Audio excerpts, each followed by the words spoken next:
Horror, horror. The American brothers will fall after being attacked by the steel birds. The wolves will be howling in a bush and innocent blood will be gushing. ये prediction 1989 में America के 9/11 twin tower पर किए गए हमले के लिए की गई थी, जो सच हुई। तो नमस्कार दोस्तों, आज हम बात करेंगे एक ऐसे शख्सियत के बारे में जो अपने चमत्कारी प्रेडिक्शंस के लिए दुनिया भर में मशहूर है। जी हाँ, हम बात कर रहे हैं बाबा वांगा की, जो एक मिस्टिक और सियर के रूप में जाने जाते हैं। उन्होंने काफी सारी फ्यूचर इवेंट्स के बारे में प्रिडिक्शंस की, जिनमें से कुछ एक्यूरेट मानी जाती है और कुछ काफी कंट्रोवर्शियल है। इस वीडियो में हम बाबा वांगा की लाइफ, उनकी प्रिडिक्शंस और उनका सच्चाई के साथ एनालिसिस करेंगे। तो चलिए शुरू करते हैं। बाबा वांगा, जिनका असली नाम वैंजीलिया पंडेवा डिमिट्रोवा था, का जन्म 3 अक्टूबर 1911 को स्ट्रूमिका में हुआ था, जो उस वक्त ऑटोमैन एम्पायर का हिस्सा था। उनका परिवार एक नॉर्मल किसान परिवार था और उनकी चाइल्डहुड भी बिल्कुल आम थी, लेकिन उनकी जिंदगी टैब बदल गई जब उन्होंने अपनी आई ब्राइटनेस एक घटना में खो दी। एक दिन जब बाबा वांगा सिर्फ 12 साल की थी,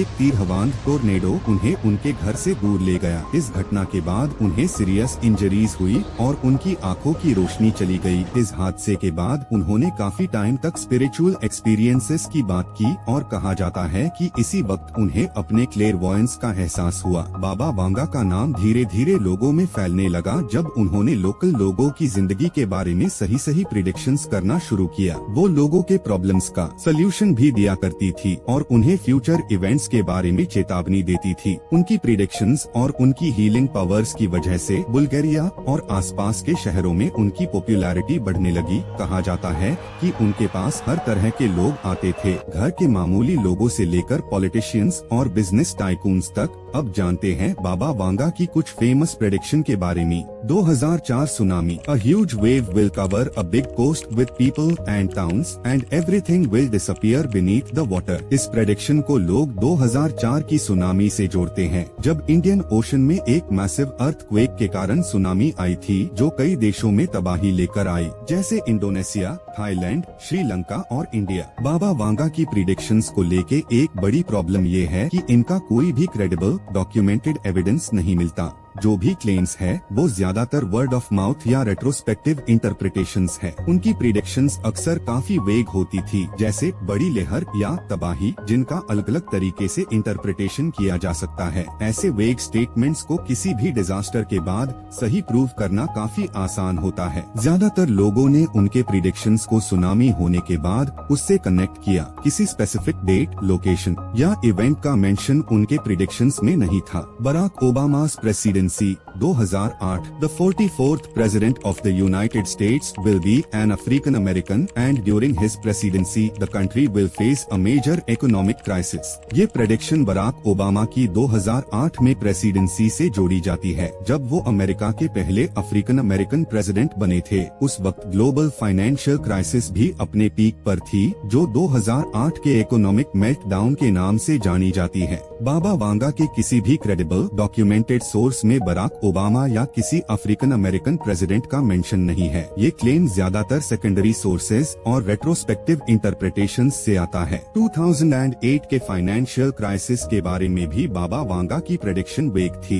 इकोनॉमिक मेल्टडाउन्स हिस्ट्री में कई बार आए हैं और ऐसे वेग प्रिडिक्शंस को किसी भी क्राइसिस से जोड़ना आसान होता है। बराक ओबामा के प्रेसिडेंट बनने के बाद लोगों ने इस प्रेडिक्शन को उनसे जोड़ दिया। पहले से किसी स्पेसिफिक नाम, डेट या इवेंट का जिक्र बाबा वांगा की प्रिडिक्शंस में नहीं था। Brexit 2016। Europe as we know it will cease to exist by the end of 2016। इस स्टेटमेंट को लोग ब्रेक्सिट के साथ जोड़ते हैं, जब यूनाइटेड किंगडम ने यूरोपियन यूनियन से अलग होने का फैसला किया था, जो जून 2016 के रेफरेंडम के जरिए कंफर्म हुआ था। बाबा वांगा का ये स्टेटमेंट काफी वेग है। यूरोप जैसा हम जानते हैं वैसा नहीं रहेगा का मतलब अलग अलग तरीकों से लिया जा सकता है। ये जरूरी नहीं कि इसका सीधा संबंध ब्रेक्सिट से हो। बाबा वांगा के किसी भी डॉक्यूमेंटेड प्रेडिक्शन में ब्रेक्सिट का स्पेसिफिक मेंशन नहीं मिलता। ये बस एक ब्रॉड स्टेटमेंट है, जिसे ब्रेक्सिट के बाद उससे जोड़ दिया गया। 9/11 अटैक्स 2001। लोगों का मानना है कि स्टील बर्ड्स से उसका मतलब प्लेन्स से था, जो वर्ल्ड ट्रेड सेंटर के टावर्स से टकरा गए। अमेरिकन ब्रदर्स को 2 टावर्स और बुश से कुछ लोग उस वक्त के US president George W. Bush से जोड़ते हैं, लेकिन ये प्रेडिक्शन कितनी एक्यूरेट थी, इस पर कई लोगों लोगों ने सवाल उठाए हैं। कुछ लोगों का कहना है कि ये इंटरप्रिटेशन बाद में ऐड की गई थी और असली प्रेडिक्शन का कॉन्टेक्स्ट अलग था। बाबा वांगा की ओरिजिनल प्रेडिक्शंस का कोई कॉन्क्रीट सबूत या रिटन रिकॉर्ड अवेलेबल नहीं है जो इंडिपेंडेंटली वेरीफाई किया जा सके। उनकी प्रेडिक्शंस मोस्टली उनके फॉलोअर्स और उनसे मिलने वाले लोगों के जुबानी अकाउंट्स पर आधारित है। इनमें से काफी प्रेडिक्शंस उनके गुजरने के बाद पॉपुलर हुई है और ऐसे क्लेम्स के लिए कोई ऑथेंटिक डॉक्यूमेंटेशन या ऑफिशियल रिकॉर्ड नहीं है। 9/11 के प्रेडिक्शन की ऑथेंटिसिटी पर कई एक्सपर्ट्स और स्केप्टिक्स सवाल उठाते हैं। उनका कहना है कि प्रेडिक्शंस की लैंग्वेज एम्बिग्युअस थी और उनका मीनिंग इवेंट्स के होने के बाद टेलर किया गया हो सकता है। इसके अलावा मीडिया और उनके सपोर्टर्स ने भी इन प्रेडिक्शंस को एग्जैजरेट या मिस इंटरप्रेट किया हो सकता है। इस वजह से ये कहना मुश्किल है कि बाबा वांगा की 9/11 की प्रेडिक्शन असली थी या नहीं, और अगर थी तो क्या वो वाकई एक्यूरेट थी। बाबा वांगा के बारे में ऐसा कहा जाता है कि उन्होंने एक इंडियन लीडर के बारे में प्रेडिक्शन की थी जिसे लोग इंदिरा गांधी के साथ जोड़ते हैं। कुछ ऐसी प्रेडिक्शंस भी जान लेते हैं जो बाबा वांगा ने करी थी लेकिन सच नहीं हुई। न्यूक्लियर वॉर 2023 में एक बड़ी न्यूक्लियर वॉर होगी, ये प्रेडिक्शन की गई थी। अब तक ऐसी कोई बड़ी न्यूक्लियर वॉर नहीं हुई है, इसलिए ये प्रेडिक्शन गलत साबित हुई। China as a super power 2018 तक चाइना एक ग्लोबल सुपर पावर बन जाएगा। चाइना का इन्फ्लुएंस तो बढ़ा है लेकिन ये प्रेडिक्शन पूरी तरह एक्यूरेट नहीं थी। कुछ फ्यूचर के लिए भी प्रेडिक्शन की है बाबा वांगा ने। रशिया's डोमिनेंस 2033 से 2045। रशिया दुनिया का डोमिनेंट सुपर पावर बनेगा। अभी तक ये फ्यूचर की बात है लेकिन रशिया का इन्फ्लुएंस आज भी काफी ज्यादा है। Human contact with aliens 2125। इंसानों का पहला कॉन्टैक्ट एलियंस के साथ हंगरी में होगा। ये प्रेडिक्शन अभी फ्यूचर में है और इसके बारे में कुछ नहीं कहा जा सकता। एंड ऑफ द वर्ल्ड 5079 में दुनिया का अंत होगा। ये प्रेडिक्शन फ्यूचर में है इसलिए इसके बारे में अभी कोई जजमेंट नहीं दी जा सकती। बाबा वांगा की प्रेडिक्शंस ने दुनिया भर में काफी लोगों का ध्यान खींचा। कुछ प्रेडिक्शंस एक्यूरेट लगी तो कुछ फ्यूचर इवेंट्स के नाम पर वेग रही। असली सवाल ये है कि हम ऐसे प्रेडिक्शंस पर कितना विश्वास कर सकते हैं। सबसे जरूरी बात ये है कि हम क्रिटिकल थिंकिंग और साइंटिफिक अप्रोच के साथ